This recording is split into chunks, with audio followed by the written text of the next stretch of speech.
Hey, Robin, thank you so much for coming and joining me on the podcast. How are you doing today? I'm good. Thank you for having me. I'm so excited to have you because what we are going to be talking about today is so on point of the moment. So, for everybody listening, we are recording this on January 10th, which I try to stay out of politics, but today we're definitely jumping into it. But January 10th is the day that Donald Trump is being sentenced. He's not obviously going to jail or anything like that, but he is a criminal. And so that is happening today. And they're also hearing the TikTok ban at the in the U.S. They're having that today as well at the Supreme Court, and so there's a lot happening today around monopolies and big business and all these other things. And then also this episode will be airing after January 20th, which is supposed to be the inauguration day. And so it's just kind of crazy that this specific podcast recording came at this time for us. Uh-huh. So, bearing all that in mind, it's going to color a little of the conversation that we're going to be having today. But are you ready? Are you ready to dive in, Robin? I think I can do it. Yeah, let's go in. Okay, awesome. So, you're the chair of the board and the co-founder of the Canadian Anti-Monopoly Project. Why are you an anti-monopolist, and why does tackling monopolies in Canada matter? And we can even take this broader into the world at large because I think it's a really big important topic right now, especially with some Italian guy down in the US. There's a big monopoly thing, healthcare. So this, I'm interested to hear your take. I mean, you make a good point. Monopoly, it's not just a Canadian issue, although we do have a lot of monopoly in Canada. It's global, right? Because a lot of the biggest, most dominant firms in the world are global in nature. They're the big digital companies, the Facebooks, Amazons. But monopoly is also a local issue too. And I think both levels of this are super important. I'll share a bit of my story, how I got into being obsessed with monopolies. When I was in university studying economics, I learned about the Competition Bureau. And this is an agency in the federal government that's responsible for regulating marketplaces and making sure that Canadian marketplaces are competitive and not dominated by monopolies.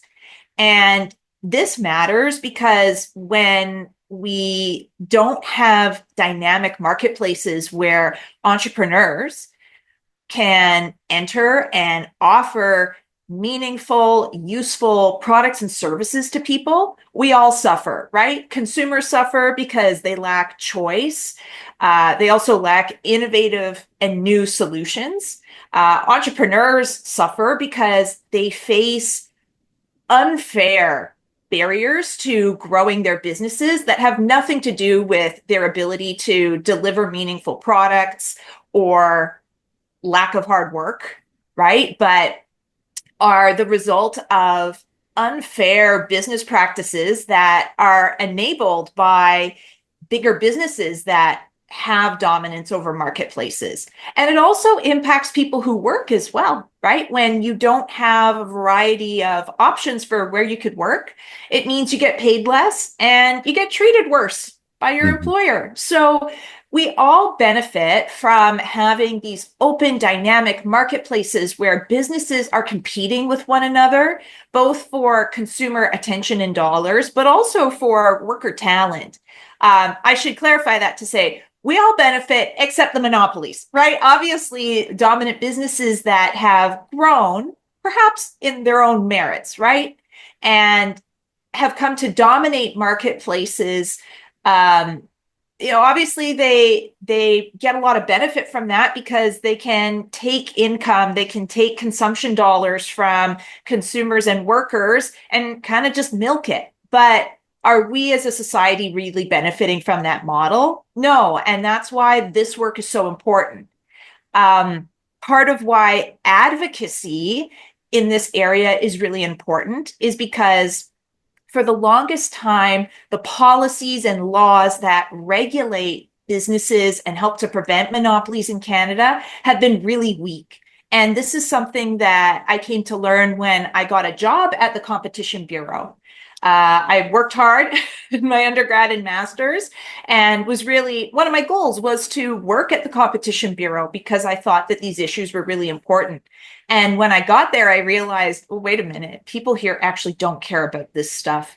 And a lot of that has to do with regulatory capture, which has improved over time. I'll give the Competition Bureau credit on that, but there has been regulatory capture in this space, both in a very direct way, like relationships with big business that is permissive of big business, but also, too, there's a mindset and an ideology that underpins that. This ideology that big is always better, that we need big businesses to compete effectively on the global scale as a Canadian economy. But these things are not actually true or beneficial to Canadian society more broadly. Yeah. So this is why I'm so motivated to do work in this area, and is why I did my PhD on the topic. I recently wrapped that up at Carleton University in the School of Public Policy. So something that I'm so excited to be talking about here with you today. And extremely passionate about. And we need people like you doing this work because as a Canadian, we growing up, both of us in Canada, we understand and know that there's the big businesses that just kind of run the country and they just kind of Yeah. continue to get bigger and bigger. And I remember growing up, like cell phone was such a huge expense, like the hundreds of dollars people would pay to have a cell phone because there was such little choice that they knew that they could charge through the nose whatever they wanted. And I just look at things now and the world is really in a very precarious position right now because people have kind of come to a point where they're absolutely fed up with it, with the rates and everything that they have jumped exponentially after the pandemic. And it seems as if capitalism is kind of turned into the Ouroboros and it's now eating its own Yeah. tail and it really doesn't have anywhere Yeah. else to go. And that dystopian world of, well, there's eventually just going to be one big corporation or a couple big corporations, and like we're all going to have to bow down to them. And it's like, okay, I guess you won capitalism. What's Right. the Yeah. what's the outcome for it? And it blows my mind that it's not like I look at big businesses, fiduciary duty is to do business and make money. And so Yeah. you can't blame them for doing what their job is. And some Right. people get really upset about that because they're like, well, they should care about this and that and the other. And I'm like, some do, but their duty truly is to make money. And that is their Yeah. goal. Hmm. And thus, that is why we have government, because in my mind, government's role is supposed to then be the socialist, I guess you could say, side of that, where they balance that out and they provide that counterbalance to it. And it's supposed to be kind of this functional circle that everybody's kind of feeding off everybody and it's all working together collectively to move in a direction. But Yeah. that's clearly not the way things have gone. Our government works very differently than the US for sure. Very glad that we have the rules and restrictions we have around financing, elections and stuff here in Canada. Yeah. But when it comes to monopolies, growing up, it was such a big issue, and it still is because there's really not a lot of options in this country because we don't have the population per se to support it. And so, what are some of the things that big businesses do that are hurting competition and entrepreneurs today? Because there's so many of them. Yeah. Yeah. Well, and I mean, before I launch into that, I want to say that I think people broadly understand how monopoly isn't good for consumers. It hurts consumers. It hurts us as we're going to the grocery store, buying the food, goods, and services we need. It's also not great for workers either, right? And I think on an intuitive level, we really understand that. But what's often overlooked in the conversation is how monopoly is bad for entrepreneurs. And there's this tension between in that dialogue because on the one hand entrepreneurs want opportunities to be successful, right? No one's no entrepreneur is asking the universe to hand success to them on a silver platter, right? That's not the game of entrepreneurship. Um, and entrepreneurs want to grow businesses depending on your goals, right? But many entrepreneurs want to grow businesses to become leaders in their marketplace.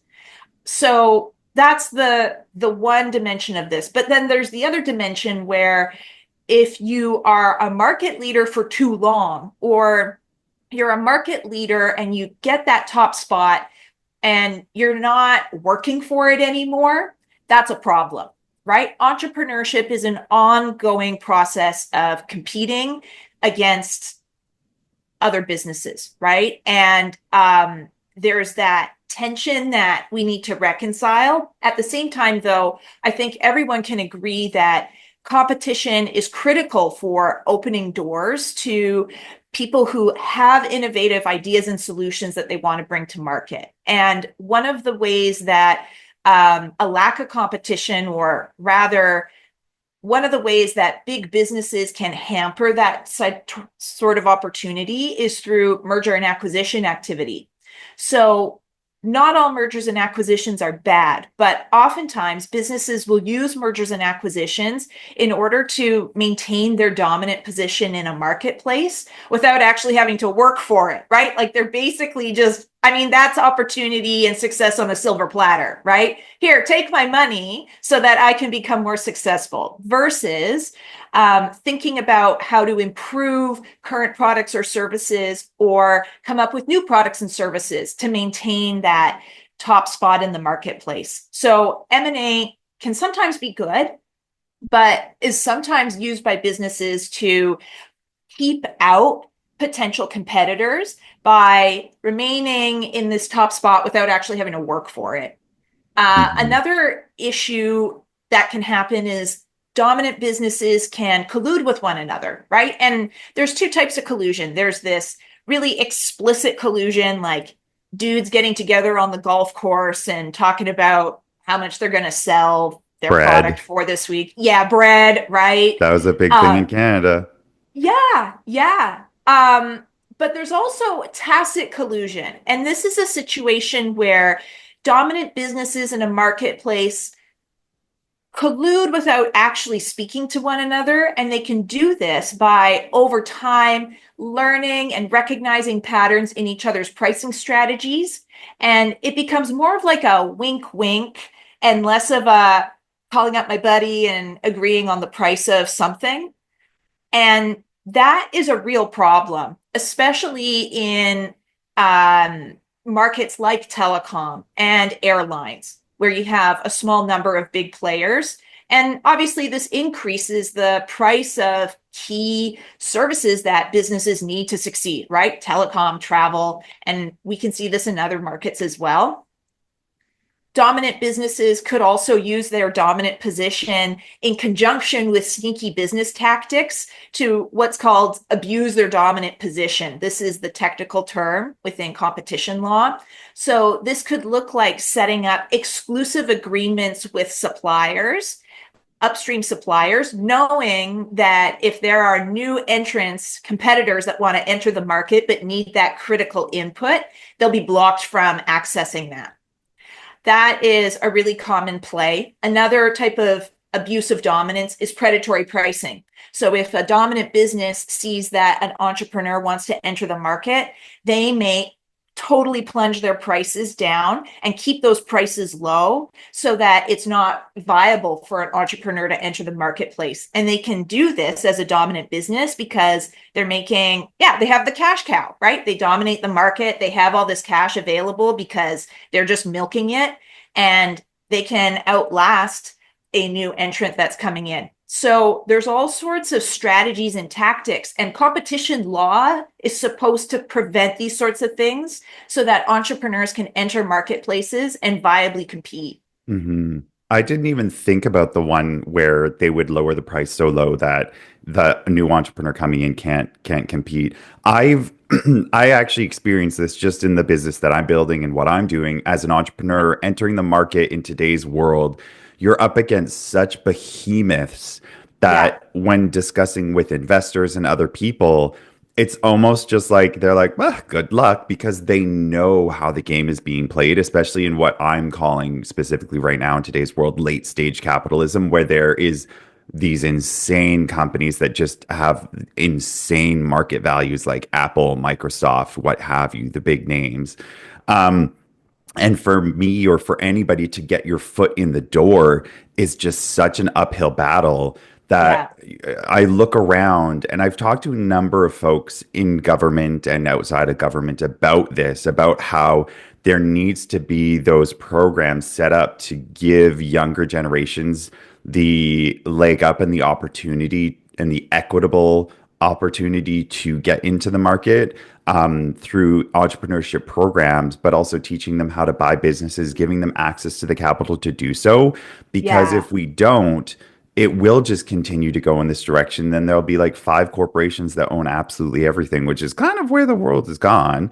Yeah. And we're going to be experiencing what we're experiencing now, where people are fed up, they have no more money to go out and have fun.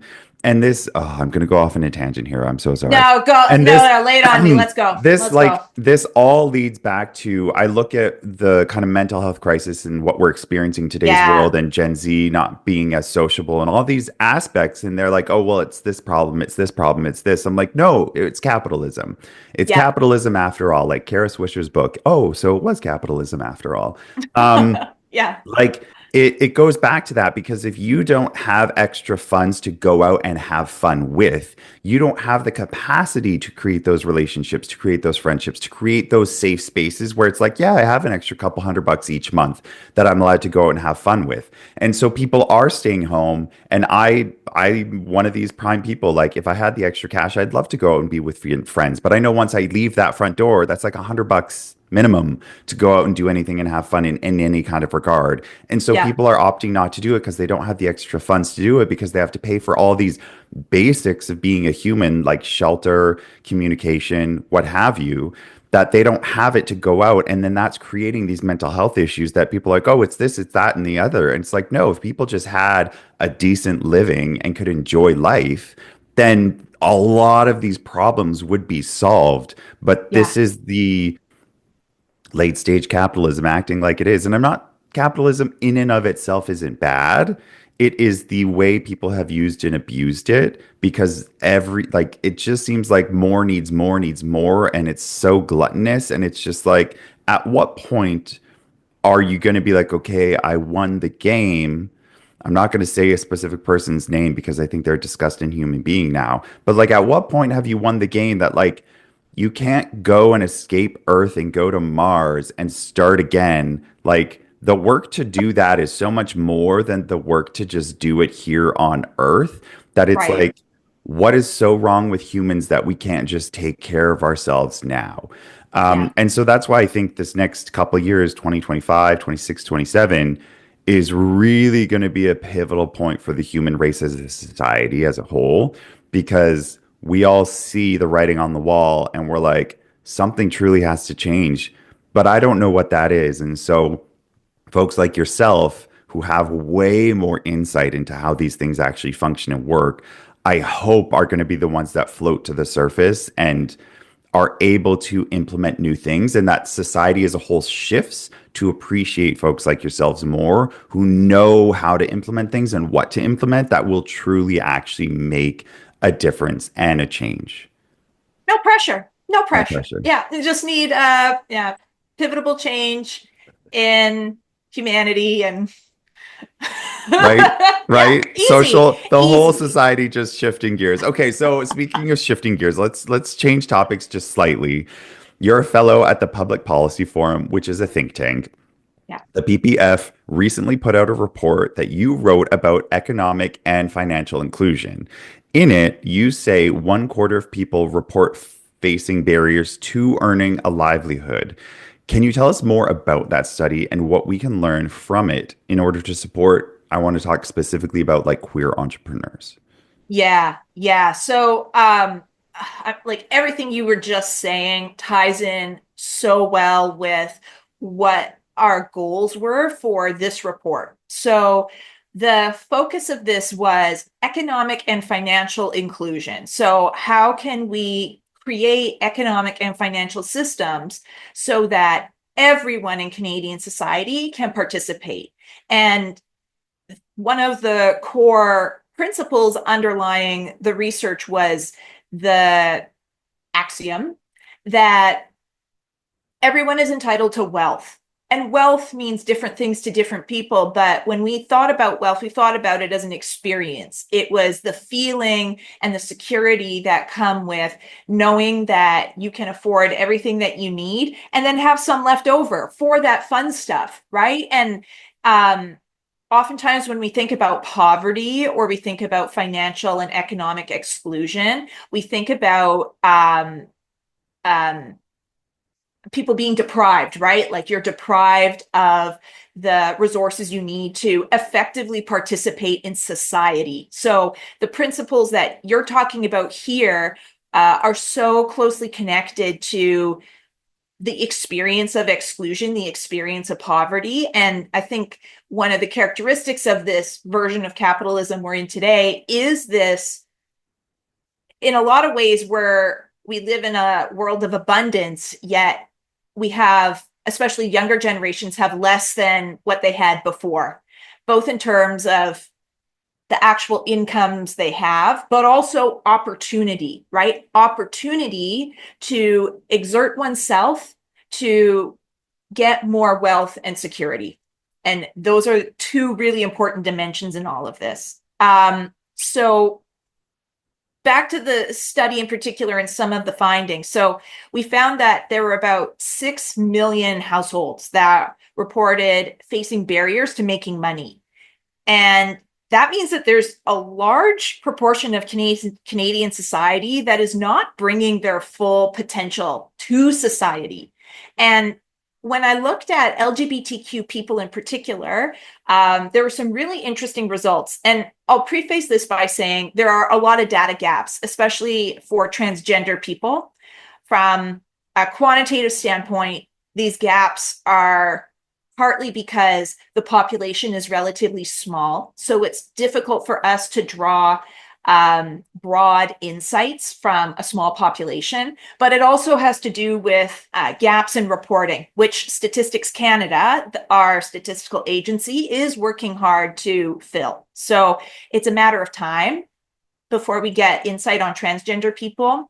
But what we do have are insights about gay, lesbian, and bisexual people. And something that I found absolutely shocking from the data were employment disparities between particularly bisexual people and straight, but also gay and lesbian people. So when you look at the breakdown of income potential or employment income for these different groups, you find that in general, obviously, straight men make the most. And there are also pay disparities between straight men, straight women, gay men, and lesbians. But in general, with the income from these groups is relatively similar compared to bisexual people who stand out as earning far, far less than their peers, especially for bisexual men. And the disparities were so profound, like I almost didn't believe it. But if you're looking at, take two men with a bachelor's degree or more, one is bisexual, one is straight. The typical employment earnings for a bisexual man is about half that of a straight man. So Whoa. like, yeah, it's insane. It's insane. And I do think a big part of that is age disparities, because younger men who report being bisexual tend to be much younger than straight men on average. Hmm. And there are actually a lot of discrimination drivers of that reporting, because the reality is there is a lot of bisexual stigma in our society today. And the pay disparity you see there is actually driven in large part by this ongoing discrimination and bias against bisexual people, especially bisexual men. And this shows up not just in statistics from Statistics Canada, but also more qualitative research done by various academics, mostly in the US. So there's more work that needs to be done, not only within Canadian society, but also within the LGBTQ community to create more inclusion and erase stigma. Because when we have segments of the population that are stigmatized, it undermines mental health, which then has an impact on earning potential. But it also has a direct effect of keeping bisexual people out of opportunities that they otherwise could be a great fit for. Hmm. So there's a lot more that needs to be done in that area. And one of the things that I recommend in the report, and I'll say that the aim of the report here was to provide recommendations for government, right? What can government be doing? What policies can governments implement to create more economic and financial inclusion? And one of the key recommendations is broad. It's a bit existential, but I call it flipping the script. And that is actually shows up in the title of the report. And what I mean by flipping the script is instead of thinking of inclusion and diversity and inclusion as an afterthought to a business's strategy or as sort of window dressing for marketing purposes, actually understanding inclusion as a business strategy, particularly for businesses that are innovation centered. Hmm. Diversity and innovation do have a link, and that the success, um, how do I want to say this? It's not enough just to throw a bunch of people together with various backgrounds in a room and say, be innovative. Like, that's not how it works. You do need management systems to actually capitalize on the benefits of diversity. But we need to be thinking of diversity as an innovation strategy that is an engine for economic growth, not as a nice afterthought of, yeah, let's get rich and then, then we can do nice things. Yeah, I know that Mark Cuban down in the US is a big proponent of this, and he has like doubled down on it because there's the whole anti-DEI movement happening from the far right in a lot like Canada and the US. And it's just the basics of it in my mind is I was like, well, if you have a diverse voices surrounding you, you're going to get a much broader picture of the Yeah. reality of real life and real people Yeah. in that world, that different needs will help different people and different things, and that can only support your business and support that growth. And Mark Cuban is a proponent of that. He's like, I need these voices in my organization because if we're just all an echo of each other, nothing's Yeah. going to change. But No. that's what a lot of people want is they want to keep the status quo. They want to keep the normal because a lot of people are fearful to death of change. It's like the Yeah. biggest, scariest thing for so many people. And that's, why I think a lot of things are happening right now is people are so terrified of change because they don't understand it. And also just generationally, the boomer generation grew up in such a different era and different times than Yeah. Gen Z right now. I thought millennials were kind of I thought we kind of were the ones experiencing it, but we were the bridge gap over it. We were kind Yep. of like the bridge between like, okay, we get it, parents, but like we are going to be like this. And like we're the ones coming out. And like we really pushed forward that like coming out, be yourself and all that, that it made the Gen Zs feel safer to be themselves and to do that to the point where I think there was a study and upwards of 30% of Gen Z now identifies as LGBTQ to some degree. Mm-hmm. And that I think like 60% of that 30% is bisexual. And Yeah. that's how they associate themselves. Yeah. And it goes back to my original theory of like just life in general, that like humanity as a whole is very sexually fluid. And there's these rules that have been pushed on us and narratives that we have to live by that we're now seeing the breakdown of those rules and boundaries of what we were supposed to be. That Gen Z is like, fuck it, because they're so screwed in so many ways that they're like, well, might as well just enjoy my life. Because once you Yeah. break out of the box and break out of that fearful thinking of change, so many things open up. And that's also why I think that I'm going to use that as a broad spectrum. Sure. Yeah. Queer entrepreneurs, queer folks are a lot more innovative and Yeah. perform better in business. Statistically, we have the data now. Start Out did a study where Mm. entrepreneurs of queer background do perform better and have higher numbers and better return rates and file more patents than regular heterosexual counterparts in business when it comes to entrepreneurship. And Wow. I think it's because the adversity we have faced has Yeah. forced us to be more creative and that we are Yeah. passing that on to later generations. So yeah, I could go on forever about all this stuff. Um, so based on your research, Yeah. what do you see as the biggest thing entrepreneurs, especially queer entrepreneurs, need to be thinking about moving into the future? Okay. So business fundamentals are key, right? There's no substitute for that. So if you're an entrepreneur and you want to be successful, you need a good idea. You need proper um, product market fit. Like the fundamentals, you need to have them. But to your point, right, about generational shift, the competitive environment that entrepreneurs are working in today is different than the past. I would say what makes it different, back to your experience, right, with the bow, the players that you're going up against are bigger, the stakes are higher. So to be successful, you need to be more disruptive. You need to be thinking about how am I fundamentally disrupting some of the largest Goliaths in my industry? Unless you're doing something totally greenfield where you don't really have a whole lot of competition, you need to be thinking on that scale. The scale is bigger and the risks are higher, right? I think that the potential for success, quite frankly, isn't as high as it used to be in the past, depending on the type of market you're going into. But the potential returns from that can be higher because we're in a more winner take all dynamic in a lot of marketplaces. And that's the nature of competition when you're going up against big players. So if you're navigating that sort of landscape, like how do you go about doing that? And I'm a big proponent of strategic thinking. And your typical four square SWOT analysis is not going to cut it. Like that is, it's insufficient for most marketplaces today.